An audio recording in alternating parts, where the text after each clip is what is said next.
नमस्कार। बिहार मिथिला न्यूज में आपका स्वागत है। मैं हूं मनोज। बता दें कि दरभंगा में कई मुद्दे हैं जिस पर बात करना आवश्यक है।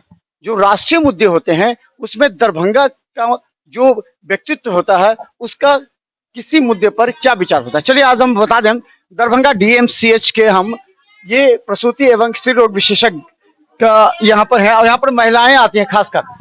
तो जब महिलाएं यहाँ आती हैं तो निश्चित तौर पर कई ऐसे मुद्दे हैं जिसमें महिलाओं के विचार जानना अधिक महत्वपूर्ण होता है। देखिए यहाँ पर कई महिलाएं हैं और ये बता दें गैनिक विभाग का ये मुख्य केंद्र है। लेकिन इससे पहले कुछ फोकस नहीं आ रहा, धुंधला आ रहा है। तो हम बता दें कि आखिर यहाँ पर कई लड़कियां हैं जिस पर बात करेंगे। यहाँ कुछ लड़कियां खड़ी हैं और सबसे बड़ा बात है कि आज जो हमारा मुद्दा है वो इसी बेस पर है। एक बात अभी पूरे राष्ट्रीय मुद्दा है। एक आपने सुना होगा कि साक्षी की हत्या हो गई, निर्मम हत्या कर दी गई नृशंस हत्यारे ने। आपने सुना है इसमें? जी जरूर सुना है। अभी न्यूज में बहुत ज्यादा फैला हुआ है कि साक्षी की बहुत बेदर्दी से हत्या कर दी गई। 16 साल की लड़की थी जिनके साथ बहुत गलत हुआ और वहाँ पे बहुत सारे लोग वहाँ प्रेजेंट थे। इतनी ज्यादा लोग होने के बावजूद भी किसी ने भी हिम्मत नहीं दिखाई कि उस चीज को रोक सके। तो इस चीज को देख के बहुत बुरा लग रहा है। इतना कानून होने के बावजूद कानून इम्प्लीमेंट नहीं हो पाता है और ये सब धरा रह जाता है। आप लोग रिपोर्टर्स है तो आप लोग के माध्यम से हम लोग चाहेंगे कि ये बात आगे फैले और इस पे कुछ न कुछ एक्शन लिया जाए। मानसिकता क्या लगती है इसके पीछे की मानसिकता? ये तो सामने सब कुछ दिख रहा है लेकिन इसके पीछे जो एक होता है कि कहा जाता है शिक्षण संस्थानों से ये मामला आ रहा है, जो कि कभी लव जिहाद में आ जाता है तो कभी हिंदू मुस्लिम लड़कियों के बीच में। ये दोनों समुदाय के लड़कियों के लिए अवेयरनेस की जरूरत है, सीख लेने की जरूरत है। पीछे क्या आप लगती है मानसिकता? मानसिकता लोगों की मानसिकता है कि वो अपने बच्चों को समझा नहीं पाते हैं। उनके दिमाग में ये डालना चाहिए कि एक लड़की, ऐसा नहीं है कि कोई लड़की अगर कपड़ों या वस्त्रों या ये सब चीजों को देख करके उस पर गलत निगाह देते, किसी भी केस में किसी भी तरीके कहीं पे भी लड़की सेफ नहीं है। तो अपने बच्चों को सिखाए ताकि वो ये सब पे अवेयर हो सके और ये सब का घटना ना हो। क्या लगता है कि आपने सुना होगा इस मुद्दे को, कितना गंभीरता से लेती है इस मुद्दे अम, हम तो बस जो वहाँ पे देख रहे थे, जो समाज जो वहाँ पे खड़ी मुख दर्शक बन के वहाँ पे खड़े थे, हम उन लोगों से यही चाहेंगे कि इस सब में निकलकर सामने आए। सिर्फ बातें बनाने से या आपस में कर लेने से ये सब कम नहीं हो सकती है।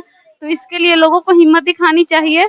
और हमारे जो कानून बन तो गई है लेकिन ये सब कांड कभी रुक नहीं रहा है और ये सब होते ही रहता है कांड। तो हम चाहेंगे कि हमारा कानून इस पे सख्त से सख्त कदम उठाए और उसे आरोपी को कड़ी से कड़ी सजा मिलनी चाहिए। मेरी यही इच्छा है। हम बता दें कोई भी माता या बहन या भाई जो दृश्य देख रहा है, जो हमारे टीवी स्क्रीन के बगल में चल रहा है, उस दृश्य को देखने के बाद किसी को भी कोई बर्दाश्त नहीं कर सकता है। जिस तरह की चाकू से गोदा जा रहा है, ये मानसिकता की बात है। मानसिकता भी तो है। हर लड़का लड़की का अगर शिक्षण संस्थानों में इस तरह का हो रहा है, वहां से प्रारंभ हो रहा है, तो मानसिकता को तो जज करना चाहिए किसी भी लड़की को। उसकी भी गलती है कि उसने इस तरह के लड़के जो कि मानसिक रूप से विक्षिप्त जैसा लग रहा है। हाँ, लड़कियों को भी खुद में अलर्ट रहना चाहिए। इस चीज को समझना चाहिए कि हमारे माँ बाप ने हमारे लिए कितनी मेहनत से, जैसे उस लड़की के एक माँ बाप मजदूर थे तो वो कैसे भी करके बच्ची को अपना पढ़ा रहे थे, तो उसको भी इस चीज को समझना चाहिए। हम लड़कियों को भी अपना मतलब सेफ्टी खुद थोड़ा सा ध्यान देना चाहिए। लेकिन हमारा समाज क्या है, समाज मतलब मनुष्य को एक सामाजिक प्राणी कहा गया है। लेकिन फिर भी जब उस टाइम भरे बाजार में उस लड़की के साथ ऐसा हो रहा था, अगर 10 आदमी भी अगर उस टाइम उसके सपोर्ट में अगर खड़े होते तो इतना हिम्मत नहीं था उस लड़के का जो वो इतना बेदर्दी से उस पर हमला कर सके। इसलिए हमारे समाज को भी एकजुट होकर के किसी भी चीज में उसका विरोध करना चाहिए। इसका मतलब है कि हमारा समाज भी उस चीज को बढ़ावा दे रहा है। तो इस चीज को वहीं पे अगर वो थोड़ा सा हिम्मत दिखाते तो इस चीज को वो रोक सकते थे, लेकिन उस मतलब लोगों ने ऐसा नहीं किया। तो ये भी एक निंदनीय मतलब घटना है, निंदनीय बात कह सकते हैं इसको। शिक्षण संस्थानों से ही ये बढ़, केरला स्टोरी भी बता रहा है, शिक्षण संस्थानों से ये बात हो रही है। तो क्या लगता है कि शिक्षण संस्थान के जो संचालक हैं उनको इस पर किस तरह निगाहें रखनी चाहिए ताकि ये घटना, कई घटना, अब ये भी साक्षी वाला भी आ गया, केरला स्टोरी भी उसी पर बना, ये ना आए। देखिए, सिर्फ अभी तक लड़कियों को बोला जाता है कि लड़की अलर्ट नहीं रहती। अब तो बात है, अब लड़का भी तो आगे बढ़ना है, तो लड़का लोग को भी तो उनको भी तो फर्ज बनता है वो अपना समझे कर्तव्य। वो बस हमेशा लड़की को ये करना चाहिए, लड़का को लड़का को अब ज्यादा ये समझाना चाहिए उनके माँ बाप को। उन लोग को नहीं बोला जाता है कि तो वो लोग भी गलत कर रहे हैं। हम बोलेंगे लड़की को तो हर बार बोला जाता है, अब लड़कों को बोलना चाहिए। और हम लोग को क्या, हम लोग को तो ऐसा नहीं, हम लोग समझते नहीं है, लेकिन बढ़ावा दे दिया जाता है। तो अब दिमाग पर चारों तरफ से इस तरह दबाव आता है कि वो लड़कियां मजबूर हो जाती हैं। ऐसा नहीं है, अब बोला जा सकता है, लेकिन कहीं ना कहीं इसमें लड़का का ही गलती रहता है। लड़की को क्या, लड़की थोड़ा होता है भावुक हो जाती है, लेकिन ऐसा नहीं है, लड़की लोग भी अलर्ट रहती है, लेकिन उसको इस तरह से मैनिपुलेट कर दिया जाता है कि वो फंस जाती है। ऐसा नहीं। तो अंतिम सवाल हम पूछेंगे आपसे कि जिस तरह की घटना घटी है, अगल बगल दर्जनों लोग थे, उस घर में महिलाएं भी थी जो बाहर निकल के दृश्य में दिखती हैं, तो क्या समाज बढ़ गया, समाज की नैतिकता मानसिकता मर गई, जो बचाने के लिए कोई नहीं आया, या वो साहिल जिस तरह का था उसको देख कर डर गए लोग, डर करके एक बेटी की मौत हो जाती है? तो ये नैतिक जायज क्या बना? ये घटना देखकर तो देखिए यही लग रहा है कि ये समाज का जो है दायित्व या फिर उसका नैतिकता कहे तो शायद मर गया है। क्योंकि जैसा कि देखा जा रहा है पूरे भरे बाजार में बहुत सारे लोगों के बीच में ये अगर कांड हो रहा है, मतलब हत्या बेदर्दी से उसको मार दिया गया, तो ऑब्वियसली जो समाज के लोग थे उसको इस चीज को रोकना चाहिए था। और रही बात, तो जैसे देखिए अगर कोई बॉयज गर्ल है तो वो तो एक एज होता है, जैसे उसका एडल्टहुड एज है, तो उसमें ये सब नॉर्मल बात देखा गया है। लेकिन फिर उसका हत्या कर देना, ये कर देना, तो ये सब तो गलत है। इस सब में कहीं ना कहीं हमारे सोसाइटी का जरूर मतलब कहिए तो एक सपोर्ट है। अगर इसको नहीं रोक रहा है तो उसका सपोर्ट ही ना करना हुआ एक तरह से।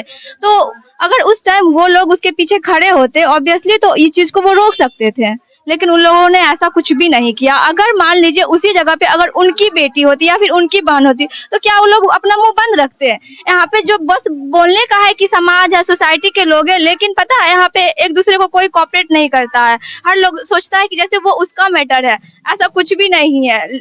मतलब जस्ट कि छोड़ दिया जाता है ऐसे लोग को कि उसका है तो उसको छोड़ देते हैं। अगर उसी जगह पे उसका कोई अपना फैमिली मेंबर रहेगा तो फिर उस आदमी का क्या हाल होगा? ये सब सोचना चाहिए। अगर सोसाइटी में लोग हैं तो हर किसी को मतलब अपना मतलब करना चाहिए, सेफ्टी देना चाहिए, फिर सेव करना चाहिए या फिर उसके प्रति खड़ा होना चाहिए। लेकिन ऐसा नहीं है हमारे सोसाइटी में। लेकिन अगर आप कुछ अलग कर रहे हैं, कुछ दूसरा चीज कर रहे हैं, तो आपका पैर खींचने के लिए आपके सोसाइटी में बहुत सारा लोग रहेगा जो कि आपको आगे बढ़ने से रोकेगा। लेकिन ये सब जो क्राइम पर बचाने के लिए नहीं आता। नहीं, वक्त पे बचाने नहीं आएगा। अगर कुछ क्राइम हो रहा है, ये चीज हो रहा है, तो आपको वक्त पे कोई हेल्प नहीं करेगा। लेकिन आपका कुछ अच्छा हो रहा है तो उसको पीछे करने के लिए तो बहुत लोग आपके पीछे रहेगा। तो हम बता दें, बड़ा आरोप है और खासकर बता दें, साक्षी हत्याकांड ने कई मुद्दों पर आम जनता की, देशवासियों की आंखें खोली है। पहला कि जब अगर किसी लड़की के साथ अत्याचार होता है तो वहां खड़े लोग क्यों नहीं मदद करते हैं, नंबर एक।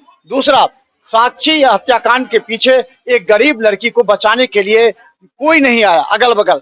लेकिन सवाल है कि जिस तरह नृशंस हत्या की गई है हमारे समाज में, इसे किसी भी रूप में इसको स्वीकार नहीं किया जा सकता है।